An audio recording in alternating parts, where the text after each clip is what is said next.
त्यांनी नवयुग वाचनमाला, त्याच्यानंतर वाचनमाला अशा वेगवेगळ्या प्रकारच्या अभ्यासक्रमाची पुस्तकं ह्या ज्या वेळेला ते 18 वर्ष मुख्याध्यापक होते त्यावेळेस त्यांनी दिली. शिक्षकांना वेगवेगळ्या प्रकारची सुद्धा सगळीकडे जो स्नेहल देशपांडे मॅडम यांचा सत्कार, त्यांना आपण सन्मानपत्र देणार आहोत. त्या पत्राचं वाचन मोहनदादा बागडे यांनी करावं असं त्यांना मी विनंती करतो. 1934 साली अत्रेंनी चित्रपटसृष्टीला सुरुवात केली आणि 1954 पर्यंत त्यांनी अनेक चित्रपट तयार केले गेले. त्यांनी एक निर्मिती व्यवसाय सुरू केला होता. श्यामची आई हा सुवर्ण काळ मराठी रंगभूमीचा होता.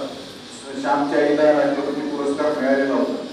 म्हणजे मराठी चित्रपटसृष्टी ही त्या काळात जगण्याला पोहोचवण्याचं काम अत्रेंनी केलं. प्रचंड मोठ्या प्रमाणात ताकदीने अत्रे वेगवेगळे चित्रपट बनवून होते.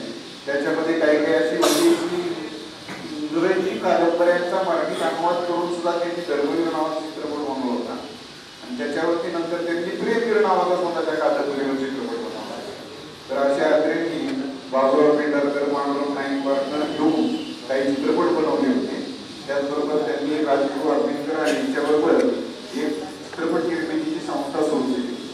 तर मोहन बागडेंना विनंती करतो की त्यांनी वाचन करावं. नमस्कार. माधव वजे साहेबांचा एक लेख वाचणार होते. माधव वजे श्यामची भूमिका करणारे, लहानपणापासून तो जो त्यांचा फुलकरपणा आहे ते बघून त्यांच्या वडिलांकडे आचार्य आपली गेले असताना आचार्यांनी या चित्रपटासाठी तर मुंबईतच स्वतःकडे ठेवलं होतं बऱ्याच दिवस. त्यांचा एक लेख होता, पण वेळ जाईल त्यामुळे मी आचार्य आत्र्यांना पहिलं आपलं राष्ट्रपती पदक जे पहिलं सुवर्ण पदक मिळालं त्यावेळी आत्र्यांनी दिल्लीत जे भाषण केलं होतं त्या भाषणाचा थोडा अंश मी वाचतो आणि समजतो. थोडे विचार पण आहेत त्यांचे. भव्य आणि उदात्त आकांक्षा मनात बाळगून 14-15 वर्षांपूर्वी मी चित्रपट निर्मितीच्या क्षेत्रात पाऊल टाकले होते. आर्थिक आपत्तीच्या प्रबंधाखाली मी चांगला खेचून निघालो होतो आणि माझे अंग रक्तबंबाळ झाले होते. पण कलेच्या साधनेसाठी केलेले माझ्या सर्वस्वाचे बलिदान शेवटी सार्थकी लागले आणि स्वतंत्र भारतातल्या सर्वोत्तम चित्रपटाला मिळणारे राष्ट्रपतींचे पहिले सुवर्ण पदक मला मिळाले. त्या अत्यानंदाचे शब्दांनी काय वर्णन करावे. ऑक्टोबरच्या 10 तारखेला दिल्लीपासून 5-6 मैल दूर असलेल्या नॅशनल फिजिकल लॅबोरेटरीच्या स्मृती मंदिरात राष्ट्रपतींच्या हस्ते पारितोषिके देण्याचा समारंभ भरवण्यात आला. फक्त आमंत्रितांनाच त्या ठिकाणी प्रवेश होता. श्यामची आई या चित्रपटातील काही प्रमुख कलावंतांना हे मुद्दाम बोलावून घेतले होते. सरकारी चित्रपट विभागाचे माननीय प्रमुख यावेळी श्री व्ही शांताराम होते. त्यामुळे सर्व समारंभाचे यजमानत्व त्यांच्याकडेच आले होते. मंदिराच्या द्वाराशीच ते उभे होते. मला पाहताच शांताराम बापू धावत आले आणि त्यांनी मला गडबडून मिठी मारली. राष्ट्रगीत झाल्यानंतर राष्ट्रपती आणि सभाजन स्थानापन्न झाले. वार्ता आकाशवाणी खात्याचे मंत्री डॉक्टर केसकर यांनी प्रास्ताविक भाषण केल्यानंतर मध्यवर्ती पारितोषिक समितीचे प्रमुख श्री मंगलदास पकवासा यांनी आपल्या कार्याचा अहवाल सादर केला.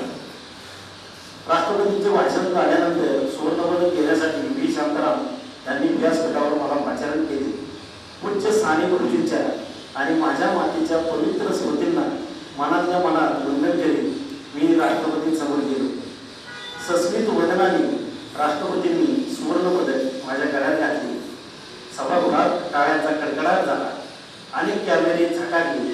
राष्ट्रपतींना वंदन करून मी त्यांच्या उजव्या बाजूला एका खुर्चीवर जाऊन बसले. चित्रपट व्यावसायिकांच्या तर्फे श्री A.S. वासन आणि श्री व्ही शांताराम यांनी आभाराचे भाषण केल्यानंतर मी भाषण करावयाला उभा राहिले. मी म्हणालो, श्रीमान राष्ट्रपतीजी आणि बंधुभगिनींनो, माझी कृतज्ञता व्यक्त करण्यासाठी मी आपल्यापुढे उभा आहे. हा मी माझा वैयक्तिक सन्मान समजत नाही. 40 वर्षांपूर्वी ज्या व्यवसायाचा प्रारंभ त्या देशात दादासाहेब फाळके यांनी केला त्या व्यवसायाचा हा महान गौरव आहे. त्या कलेची तपश्चर्या करताना आजपर्यंत ज्या अज्ञात, असन्मानित, अप्रशंसित कलावंतांचे बलिदान झालेले आहे त्यांना कृतज्ञतेने मी अभिवादन करतो. माझ्या चित्रपटाचे यश हे साने गुरुजींचे आहे. स्वातंत्र्याच्या चळवळीतील या आघाडीवरच्या योद्ध्याने नाशिकच्या तुरुंगात असताना 1933 साली ही अमरगाथा लिहिली. विक्रमार्जित राजस्य स्वयमेव मृगेंद्रता या न्यायाने आपल्या सद्गुणांच्या सामर्थ्यावर साने गुरुजी हे तरुणांचे गुरुजी झाले. त्यांची ही गोष्ट म्हणजे मातृप्रेमाचे महामूल्य स्तोत्रच होते. त्या जगात स्वर्गापेक्षाही 2 गोष्टीच होत, जननी आणि जन्मभूमी. जननी जन्मभूमीश्च स्वर्गादपि गरीयसी. मातृप्रेमाचे पर्यवसान मातृभूमीच्या प्रेमात व्हावे हा ह्या कथेत साने गुरुजींनी भारतातील तरुणांना तेजस्वी संदेश दिलेला आहे. त्या चित्रपटाला मिळालेले बक्षीस हा काही विशिष्ट भाषेचा व प्रांताचा शिक्का नव्हे. ज्या समितीने श्यामची आई या चित्रपटाला राष्ट्रपतींचे सुवर्णपदक देण्याची शिफारस केली त्यापैकी कोणाचीही मातृभाषा मराठी नव्हती. त्या चित्रपटाला बक्षीस देऊन भारत सरकारने अशी ग्वाही पुकारली आहे की भारतीय संस्कृतीच्या आणि परंपरेच्या अनुरोधाने जे चित्रपट यापुढे निघणार नाही त्यांची स्वतंत्र भारताला मुळीच जरुरी नाही. कथा साने गुरुजींची, चित्रपटाचा मुहूर्त श्री जयप्रकाश नारायण यांनी केलेला, त्याला आशीर्वाद दिला संत विनोबांनी. मग अशा या चित्रपटाचा भारताच्या प्रजासत्ताक राज्याच्या अध्यक्षांकडून सर्वोत्तम चित्र म्हणून गौरव होऊ नये तर काय व्हावे. माझे लहानसेच भाषण पण श्रोत्यांना ते फार आवडले. श्री अशोक कुमार म्हणाले, ह्या भाषणासाठी सुद्धा तुम्हाला एक सुवर्ण पदक द्यायला. धन्यवाद.